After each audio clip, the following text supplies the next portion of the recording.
ओम गणेशाय नमः। आज हम तुलसी विवाह की व्रत कथा सुनेंगे। ये दिन बहुत ही अच्छा दिन माना जाता है। इस दिन देव उठनी एकादशी के पावन दिन भगवान शालिग्राम और माता तुलसी का विवाह हुआ था। इस साल देव उठनी जो है और तुलसी विवाह ये जो है ये बहुत ही अच्छे दिन आ रहे हैं। हिंदू धर्म में इस दिन का बहुत ही अधिक महत्व है। धार्मिक मान्यताओं के अनुसार भगवान शालिग्राम और माता तुलसी का विवाह करने से वैवाहिक जीवन सुखमय हो जाता है और इस पावन दिन विधि विधान से पूजा अर्चना करने और साथ ही व्रत कथा अवश्य ही सुने। हो सके तो आप आरती भी सुन सकते हैं। आरती सुनने से माना जाता है कि आपको पूजा का पूरा फल मिलता है। एक बार की बात है, जलंधर नाम का एक राक्षस था जो कि बहुत ही पराक्रमी था। उसका विवाह वृंदा नाम की कन्या से हुआ था जो कि कालनेमी की पुत्री थी। वृंदा भगवान विष्णु की परम भक्त थी और एक पतिव्रता स्त्री भी थी। इसी कारण जलंधर अजय हो गया और अपने अजय होने के कारण जलंधर का अभिमान भी सातवें आसमान पे था और वह स्वर्ग की कन्याओं को परेशान करने लगा। दुखी होकर सभी देवता भगवान विष्णु की शरण में गए और जलंधर के आतंक को समाप्त करने की भगवान विष्णु से प्रार्थना करने लगे। भगवान विष्णु ने अपनी माया से जलंधर का रूप धारण कर लिया और छल से वृंदा के पतिव्रत धर्म को नष्ट कर दिया। इससे जलंधर की शक्ति क्षीण हो गई और वह युद्ध में हार गया और मारा गया। जब वृंदा को भगवान विष्णु के छल का पता चला तो उसने भगवान विष्णु को पत्थर बन जाने का श्राप दिया और देवताओं की प्रार्थना पर वृंदा ने अपने श्राप को वापस ले लिया। लेकिन भगवान विष्णु वृंदा के साथ हुए छल के कारण लज्जित थे, अतः वृंदा के शाप को जीवित रखने के लिए उन्होंने अपना एक स्वरूप पत्थर के रूप में प्रकट किया और जो कि शालिग्राम कहलाया। भगवान विष्णु को दिया शाप वापस लेने के बाद वृंदा जलंधर के साथ सती हो गई और वृंदा के राख से तुलसी का पौधा निकला। वृंदा की मर्यादा और पतिव्रता को बनाए रखने के लिए देवताओं ने भगवान विष्णु के शालिग्राम रूप का विवाह तुलसी से कराया। इसी घटना को याद रखने के लिए प्रतिवर्ष कार्तिक शुक्ल एकादशी यानी देव प्रबोधनी एकादशी के दिन तुलसी का विवाह शालिग्राम के साथ किया जाता है। शालिग्राम पत्थर गंडकी नदी में प्राप्त होते हैं। भगवान विष्णु ने वृंदा से कहा कि तुम अगले जन्म में तुलसी के रूप में प्रकट होगी और लक्ष्मी से भी अधिक मेरी प्रिय होगी। तुम्हारा स्थान मेरे शीश पर होगा। मैं तुम्हारे बिना भोजन तक ग्रहण नहीं करूँगा। यही कारण है कि भगवान विष्णु के प्रसाद में तुलसी अवश्य ही चढ़ाई जाती है। बिना तुलसी के अर्पित किया गया प्रसाद भगवान विष्णु स्वीकार नहीं करते हैं। बोलो तुलसी महारानी की जय, शालिग्राम भगवान की जय। आज हम देव उठानी एकादशी, देवोत्थानी एकादशी, देव उठनी 11 प्रबोधनी एकादशी की व्रत कथा सुनेंगे जो कि कार्तिक माह के शुक्ल पक्ष की एकादशी को कहा जाता है। इस दिन श्री हरि विष्णु निद्रा से जागते हैं और इनकी कथा को ज़रूर ही सुनना और पढ़ना चाहिए। अगर हो सके तो इस दिन आपको व्रत ज़रूर रखना चाहिए क्योंकि यह बहुत बड़ा दिन माना जाता है। एक राजा के राज्य में सभी लोग एकादशी का व्रत रखते थे।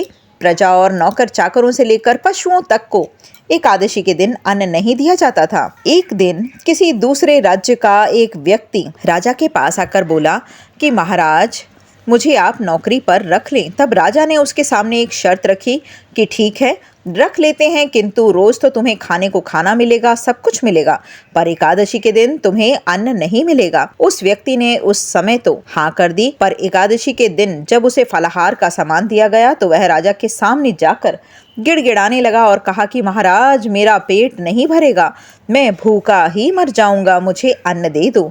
राजा ने उसे शर्त की बात याद दिलाई पर वह अन्न छोड़ने को राजी ही नहीं था। तब राजा ने उसे आटा, दाल, चावल आदि दे दिए। वह नित्य की तरह नदी पर पहुंचा और स्नान करके भोजन पकाने लगा। जब भोजन बन गया तो वह भगवान को बुलाने लगा, आओ भगवान, भोजन तैयार है। उसके बुलाने पर पीताम्बर धारण किए हुए भगवान चतुर्भुज रूप में आ पहुँचे और प्रेम से उसके साथ भोजन करने लगे। भोजन आदि करके भगवान अंतर्ध्यान हो गए और वह अपने काम पर चले गए। 15 दिन बाद अगली एकादशी को जब राजा से कहने लगा कि महाराज मुझे दुगना सामान दीजिए, उस दिन तो मैं भूखा ही रह गया। राजा ने कहा कि क्यों, हमने तो तुम्हें पूरा अनाज दिया था। उसने कहा कि हमारे साथ श्री भगवान भी खाते हैं, इसलिए हम दोनों के लिए ये सामान पूरा नहीं होता। यह सुनकर राजा को बड़ा आश्चर्य हुआ। वह बोला कि मैं मान ही नहीं सकता कि भगवान तुम्हारे साथ खाना खाते हैं। मैं तो इतना व्रत रखता हूँ, पूजा करता हूँ, पर भगवान ने तो मुझे कभी दर्शन नहीं दिए। राजा की बात सुनकर वह बोला, महाराज यदि विश्वास ना हो तो साथ चलकर देख लें। राजा एक पेड़ के पीछे छुपकर बैठ गया और उस व्यक्ति ने भोजन बनाया तथा भगवान को शाम तक पुकारता रहा, परंतु भगवान ना आए। अंत में उसने कहा कि हे भगवान, यदि आप नहीं आए तो मैं नदी में कूदकर ही अपने प्राण त्याग दूंगा। लेकिन भगवान नहीं आए। तब वह प्राण त्यागने के उद्देश्य से नदी की तरफ बढ़ा। प्राण त्यागने का दृढ़ इरादा जानकर शीघ्र ही भगवान ने प्रकट होकर उसे रोक लिया और साथ बैठकर भोजन करने लगे। खा पी के उसे अपने विमान में बिठाकर अपने धाम को ले गए। यह देख राजा ने सोचा कि व्रत उपवास से तब तक कोई फायदा नहीं जब तक कि मन शुद्ध ना हो। इससे राजा को ज्ञान मिला कि वह भी मन से व्रत उपवास करने लगा और अंत में स्वर्ग को वह भी प्राप्त हुआ। देव उठाने की दूसरी कथा। एक राजा था, उसके राज्य में प्रजा सुखी थी। एकादशी को कोई भी अन्न नहीं बेचता था, सभी फलाहार करते थे। एक बार भगवान ने राजा की परीक्षा लेनी चाहिए। भगवान ने एक सुंदरी का रूप धारण किया और सड़क पर बैठ गए। तभी राजा उधर से निकला और सुंदरी को देखकर चकित रह गया। उसने पूछा, हे सुंदरी, तुम कौन हो और इस तरह यहाँ पर क्यों बैठी हो? वह सुंदर स्त्री बने भगवान बोले, मैं निराश्रिता हूँ। नगर में मेरा कोई जाना पहचाना नहीं है, किससे सहायता मांगू? राजा उसके रूप पर मोहित हो गए। वह बोले, तुम मेरे महल में चलकर मेरी रानी बनकर रहो। सुंदरी बोली, मैं तुम्हारी बात मानूंगी, पर तुम्हें राज्य का अधिकार मुझे सौंपना होगा। राज्य पर मेरा पूर्ण अधिकार होगा। मैं जो भी बनाऊंगी तुम्हें खाना होगा। राजा उसके रूप पर मोहित था, अतः उसने उसकी सारी ही शर्तें स्वीकार कर लीं। अगले दिन एकादशी थी। रानी ने हुक्म दिया कि बाजारों में अन्य दिनों की तरह अन्न बेचा जाए। उसने घर में मांस, मछली आदि पकवाया और परोसकर राजा से खाने के लिए कहा। यह देखकर राजा बोला, रानी, आज एकादशी है, मैं तो केवल फलाहार ही करूंगा। तब रानी ने शर्त की बात याद दिलाई और बोली, या तो खाना खाओ, नहीं तो मैं बड़े राजकुमार का सिर काट लूंगी। राजा ने अपनी स्थिति बड़ी रानी से कही तो बड़ी रानी बोली, महाराज धर्म ना छोड़ें, बड़े राजकुमार का सिर दे दो। पुत्र तो फिर मिल जाएगा, मगर धर्म नहीं मिलेगा। इसी दौरान बड़ा राजकुमार खेलकर आ गया। माँ की आंखों में आंसू देखकर वह रोने का कारण पूछने लगा, तो माँ ने उसे सारी वस्तु स्थिति बता दी। तब वह बोला, मैं सिर देने को तैयार हूँ पिताजी, धर्म की रक्षा होगी, जरूर होगी। राजा दुखी मन से राजकुमार का सिर देने को तैयार हुआ तो रानी के रूप में भगवान विष्णु ने प्रकट होकर असली बात बताई। राजन, तुम इस कठिन परीक्षा में पास हुए। भगवान ने प्रसन्न मन से राजा से वर मांगने को कहा तो राजा बोला कि आपका दिया सब कुछ है, हमारा उद्धार करें। उसी समय वहां पर एक विमान उतरा। राजा ने अपना राज्य पुत्र को सौंप दिया और विमान में बैठकर परम धाम को चल पड़ा। देव उठने की प्रमुख कथा शंखासुर नामक राक्षस की है। शंखासुर ने तीनों लोकों में बहुत ही उत्पात मचाया हुआ था। तब सभी देवताओं के आग्रह करने पर भगवान विष्णु ने उस राक्षस से युद्ध किया और युद्ध कई वर्षों तक चला। युद्ध में वह असुर मारा गया और इसके बाद भगवान विष्णु विश्राम करने चले गए।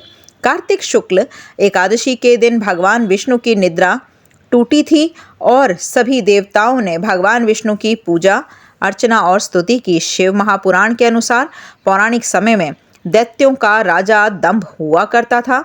वह बहुत ही बड़ा विष्णु भक्त था। कई सालों तक उसके यहाँ पर कोई संतान नहीं होने के कारण उसने शुक्राचार्य को ही अपना गुरु बनाकर उनसे श्री कृष्ण मंत्र प्राप्त किया। यह मंत्र प्राप्त करके उसने पुष्कर सरोवर में घोर तपस्या की। भगवान विष्णु उसकी तपस्या से प्रसन्न हुए और उसे संतान प्राप्ति का वरदान दे दिया। भगवान विष्णु के वरदान से राजा दंभ के यहाँ एक पुत्र का जन्म हुआ जिसका नाम शंखचूड़ रखा गया। बड़ा होकर शंखचूड़ ने ब्रह्मा जी को प्रसन्न करने के लिए पुष्कर में घोर तपस्या की। उनकी तपस्या से प्रसन्न होकर ब्रह्मा जी ने उन्हें वरदान मांगने को कहा।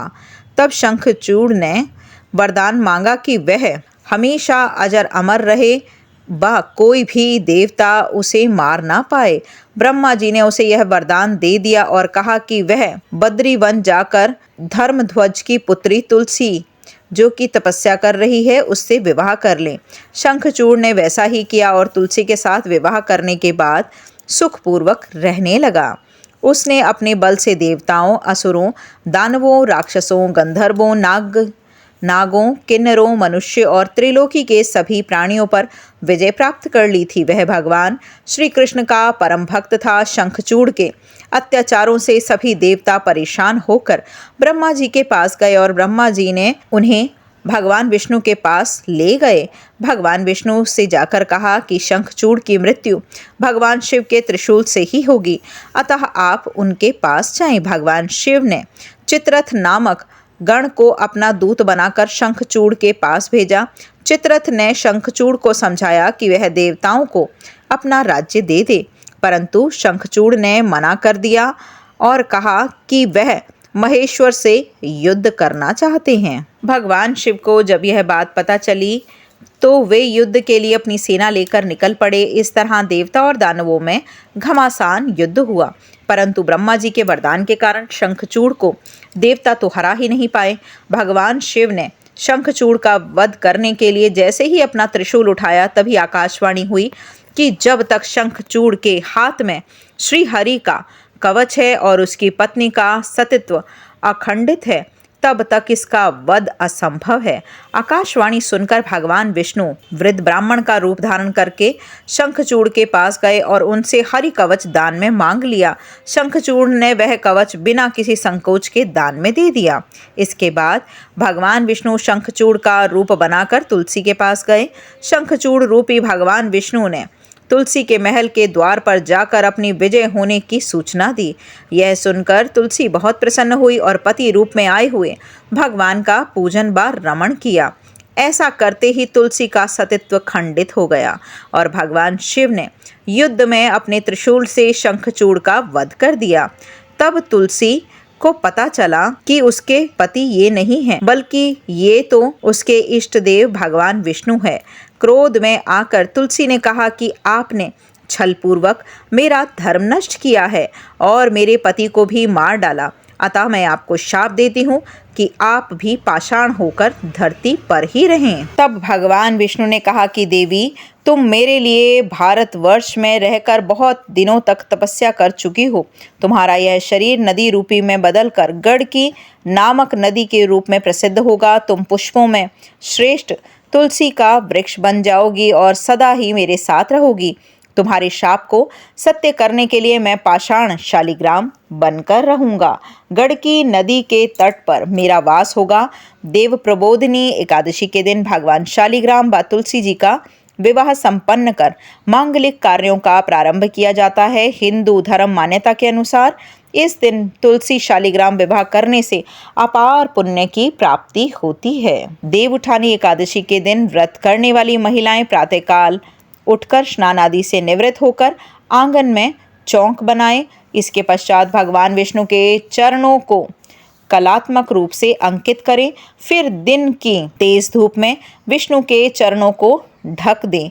देव उठनी एकादशी को रात्रि के समय सुभाषित श्रोत पाठ करें, भगवत कथा करें और पुराण आदि का श्रवण और भजन आदि का गायन करें। घंटा, शंख, मृदंग, नगाड़े और वीणा बजाएं।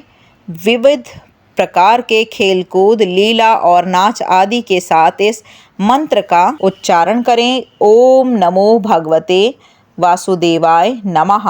पूजन के लिए भगवान का मंदिर अथवा सिंहासन को विभिन्न प्रकार से लता, पत्र, फल, पुष्प और बंधनवार आदि से सजाएं। आंगन में देवोत्थान का चित्र बनाएं। तत्पश्चात फल, पकवान, सिंगाड़े, गन्ने आदि चढ़ाकर डलिया से ढक दें और दीपक जलाएं। विष्णु पूजा और पंचदेव पूजा विधान अथवा रामार्चन चंद्रिका आदि के अनुसार श्रद्धा पूर्वक पूजन तथा दीपक कपूर आदि से आरती करें। साथ ही प्रहलाद, नारद, पराशर, पुंडरीक, व्यास, अम्बरीश, शुक, शौनक और भीष्मादि भक्तों का स्मरण करके चरना अमृत, पंचामृत व प्रसाद वितरित करें। तत्पश्चात एक रथ में भगवान को विराजित कर स्वयं उसे खींचें और नगर, ग्राम और गलियों में भ्रमण कराएं। शास्त्रानुसार जिस समय वामन भगवान 3 पद भूमि लेकर विदा होते थे, उस समय दैत्यराज बलि ने वामन जी को रथ में विराजमान करके स्वयं उसे चलाया था। ऐसा करने से भगवान विष्णु योग निद्रा को त्याग कर सभी प्रकार की क्रियाएं करने में प्रवृत्त हो जाते हैं। अंत में कथा श्रवण कर प्रसाद का वितरण करें। बोलो लक्ष्मी नारायण भगवान की जय, द्वारिकाधीश की जय।